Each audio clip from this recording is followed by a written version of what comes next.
Good afternoon. I'm Marjoleine Wevers from Robert Bosch, and today I will explain the application of JMP in the Six Sigma methodology with practical examples together with Elodie de Clou.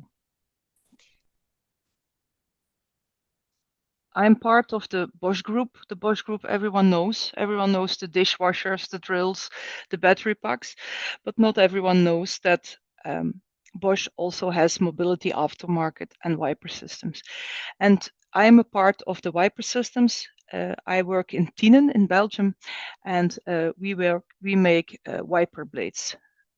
We have 4 production sites for wiper blades in all over the world. And in Tienen, we are the only production site for rubber profiles. And the rubber profiles we make for all the world, and we make around 120 million rubber profiles per year. I'm part of the mini factory rubber, which is actually it's called mini factory because it's a factory on its own, and we have there 4 departments. We start with the product development, where they make the compounds and the profiles. Then you have the process development, the chemical process development. That's where I am a part of, where we do improvements on the processes or make new processes. Then we have 2 value streams, 2 production units where they make in the batch process, they make the compound. And then in the next phase, they make the rubber profiles. And then the last department is our chemical laboratory. In the application of JMP in the Six Sigma methodology in the process development, we use actually the Six Sigma methodology, and we also use the enhanced A3 methodology. The Six Sigma methodology we use when we need to focus on the statistical root cause analysis with the difficult problems, and the enhanced A3 method we use when we need to focus on visualization. The Six Sigma methodology contains of 5 different steps. The first step is the define step. This is a very important step and is a step which is often forgotten. But there it's important that you define the problem and the target very specifically, because everyone has quite often a different idea about what to achieve. In the measure phase, we collect relevant data about the process and the problem. And in the analyze phase, we identify the cause and effect relationship between input and outputs. In the improve phase, we determine the optimum values for the process inputs. And then in the last phase, the control phase, we establish the standards to sustain improvements in the long run. Also, this phase is quite often forgotten, but if you do so and you don't do it properly, then your process will run away again. You also have your toolbox, and here you can see the MAIC toolbox. Each phase has specific tools and techniques associated with it, and this is an overview of the common tools. I will not go into detail, but just to know what you can do within the Six Sigma methodology. Elodie will take over now. Hi, I'm Elodie. I'm systems engineer at JMP, and I will share with you the marketplace we have with add-ins. So as Marjolaine said, there is a procedure methodology which is very famous in Six Sigma, which is the define, measure, analyze, improve, and control methodology. And we have an add-in in JMP that you can add in the software if you are interested in that methodology. Where can we find add-ins? So we launched last year a marketplace. This is the JMP marketplace. We have a search bar there where we can look for what we need. And we have a Six Sigma add-in, which is called Modern Six Sigma add-in. You can download it from there and then put it directly in JMP. It looks like this. It's a new menu which is added in your software. So here, with the 5 different steps. You have tool inside, and you also have available some webinars and help if you want to practice with this tool.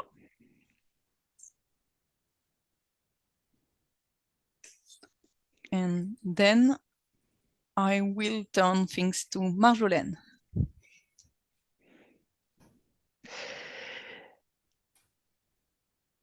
Yes. So I just spoke in the first phase that it was define phase. The second phase is the measure phase. And the measure phase is actually the phase where we quantify the current performance of the process and gather relevant data. Why is this important? Because often we have a gut feeling that it is a problem and we are not always quite sure that this problem is really existing. I have here the green boxes. The green boxes is actually the part of the Six Sigma methodology, which you can do in JMP. There are two things you can do there. There's first of all a measurement system analysis, where you can assess the accuracy and the precision of the measurement systems.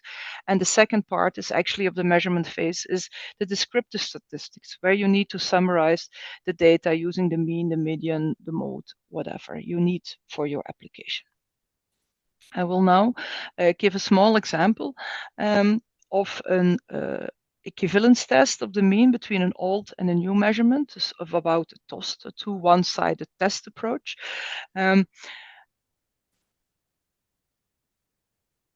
And here you can see the data. So we had 329 samples, which we measured in two different ways. We had an old application and a new application, and we wanted to see if there was a big difference between both methods. You do that actually by analyze and then fit y by x, and then you can go to the equivalence test. You need to give in what difference of the mean is practical important. In this case, it was 5 millimeters. And what we could see if we do the TOST, normally, if it is equivalent, you need to be in the blue area in the forest plot.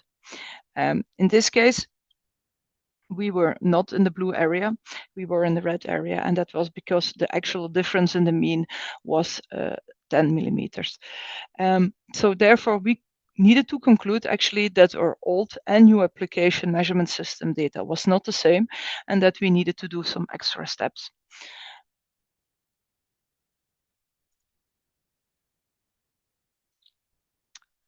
Also, the descriptive statistics, the description of the current process and the confirmation of the problem statement. I can show you one. This here was a zero series we made. We did that in different days, and we actually wanted to know if the measurement was indeed higher than we had previously during research. And if I look at the distribution here, we could see that we had a mean value of around 97 millimeters, where we had in the previous sessions, we had 50 millimeters. So indeed, our gut feeling was right. We had a problem.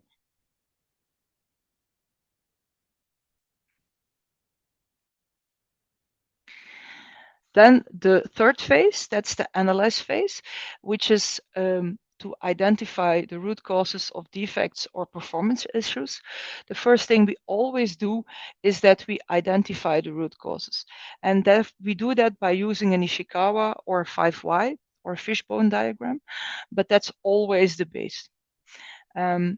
Then in the second phase, we will make a Pareto chart to identify the most significant factors in the data set, the three most important factors. And with those three most important factors, we will then do the further analysis. And then LD will give some explanation about the Pareto chart. I will speak about Pareto chart. So the objective of a Pareto chart is to analyze the frequency of the problem or the causes to understand which are the most frequent causes of problems. So we can do that thanks to the add-in. In general, the Pareto chart is included in the analyze phase. But here in our add-in, it's in the measure phase. Indeed, here in Modern Six Sigma menu. In the measure phase, we have the Pareto chart. So if you want to create a Pareto chart, you can go through that menu. I will present you an example. So I have here a data table with different type of defects. So I have 10 types of defects and the number of count for each defect. And in that case, my Pareto chart can be like that. So I have the cumulative percentages of my causes. So it's ending at 100%, all the problems. And it's ordered by frequency from the highest to the lowest. So for example, we can see that the three main type of problems are metal bridging, metal scratching, and metal defect. So they are the main causes of problems. We identified them, and now we can work on them in the other steps. I will turn the slide and turn over to Mariolène.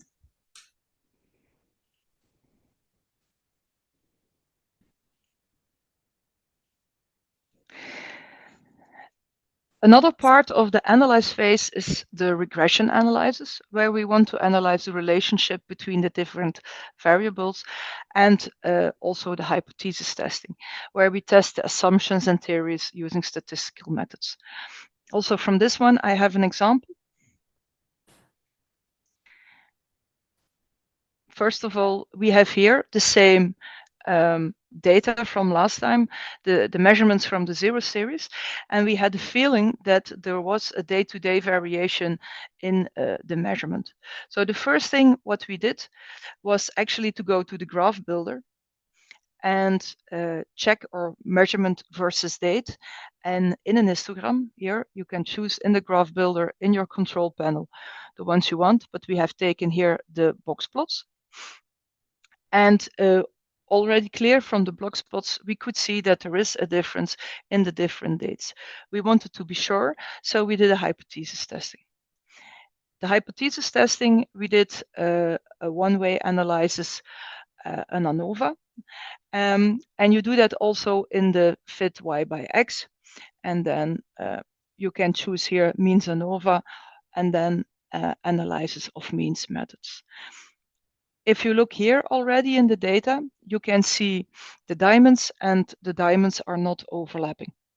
That's already your biggest indication that there is indeed a day-to-day variance. We can also see it here in the values of the mean, the lower confidence and the upper 95% confidence intervals of the different sets are not overlapping, which is also clear that there is a day-to-day variance. You can also see it here in the analysis of means in the ANOVA graph, where you can see that they are not for the same from the same behavior. They don't have the same behavior.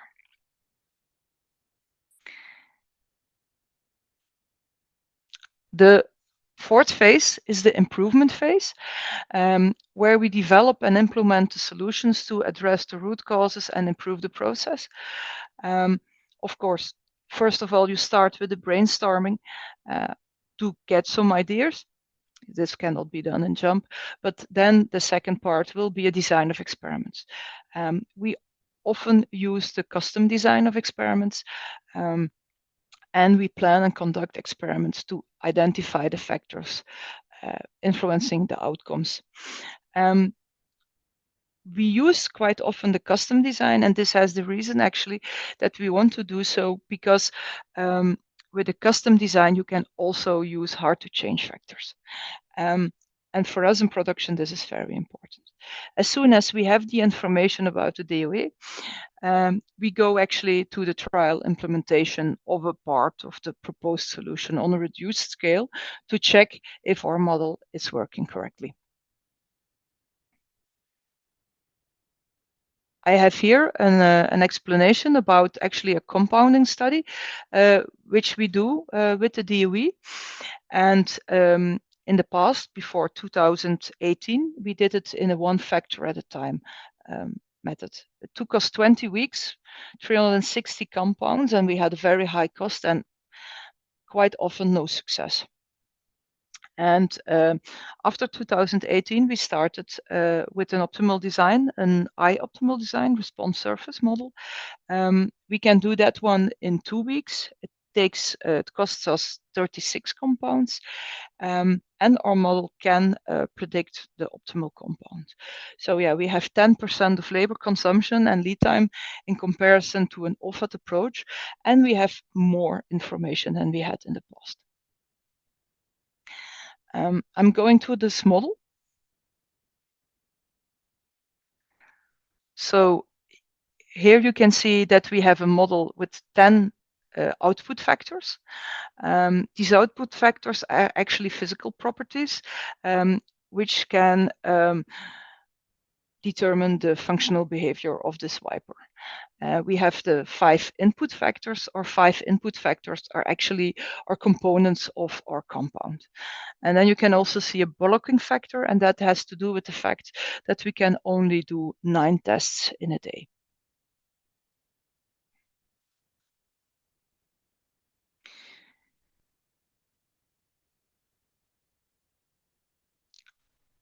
So the model we use, like I said, we use an optimal design, and we use a response surface model. In this case, the minimum amount of tests needed is, according to JMP, 27. We always say we take more, 4 more than 27, but in this case, we have anyway 4 test days, so 36 is a possibility for us. So we will take the 36, like said, in the default. If we do then the analysis, this is the analyzed model we use. Let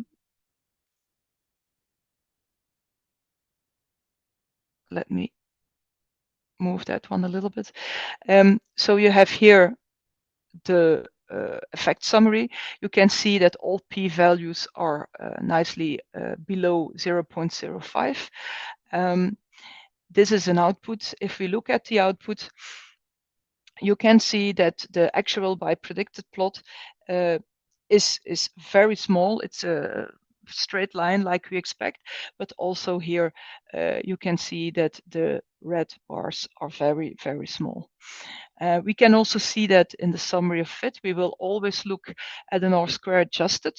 And for us, a model which is above 0.90 is a good model. In this case, we have a model which is 0.99. And this means that 99% of the variability can be explained by the model.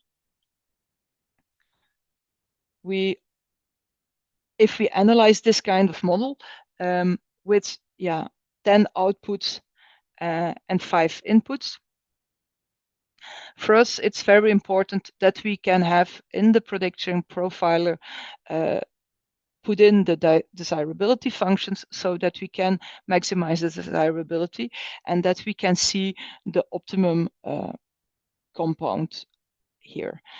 For us, it's important that we know what the computer decides, but we always will have a look manually to see what are the interactions and so on. In this case, for example, we know that input 1 and input 2 have an interaction, and by moving the profiler, we can clearly see what is the influence of the different factors.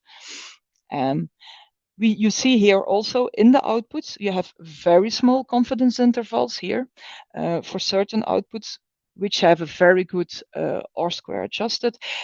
We have also some other outputs which have a larger variability.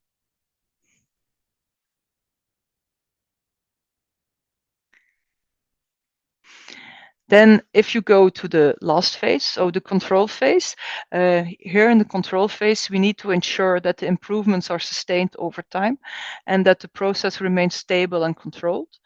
A control plan is the first thing we need to check if that's correct, adjust it if necessary, document the methods. And then the second thing we always do is also statistical process control, where we use control charts to monitor this process stability. Within Bosch, we use a special program for it. And therefore, Elodie will also explain something about process control within JMP.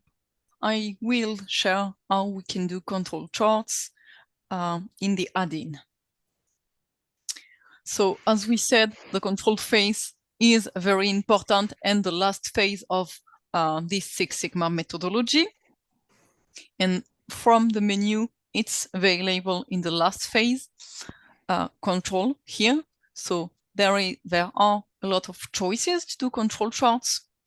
You can either take control chart builder, which is a very customizable tool where you can do nearly any type of charts.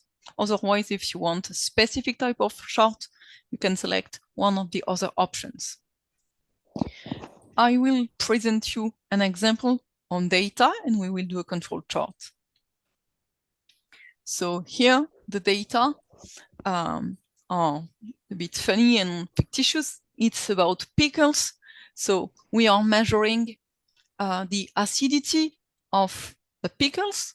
So the measurements have been taken at different dates on different batches, and the objective is to know if the production is stable. So here is the control chart from the control chart builder. So it's divided into two subparts. The first one there, acid. It's the point which have been measured. They are all plotted. And in red, the red lines, you can see the control limits. So if a point is outside of the control limits, like this one, it's an alert that your process may not be stable. So you need to check what's happening. But you can also get some other alerts about stability or potential shifts in the mean or a potential problem coming in advance to try to avoid that problem thanks to some other alerts. So from JMP, you can customize your own alerts or use existing alerts. So a lot of different types of alerts are available. And here we have two, which are lighted. They are on, if I can say.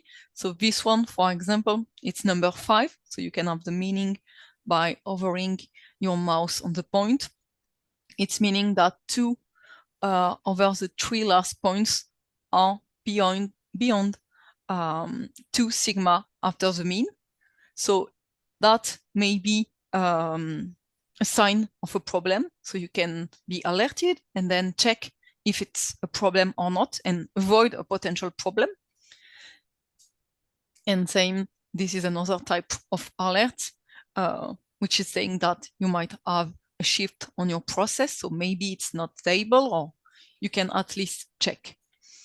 And there is another subpart, which is also a control chart based on moving range. So you can see if there is a big or a too big or a suspicious range, if I can say, between 2 points. So it's also a way to check the variability of your process to be sure that your process remains stable, because we did all the steps in one objective and we want now our process to be stable and to stay stable.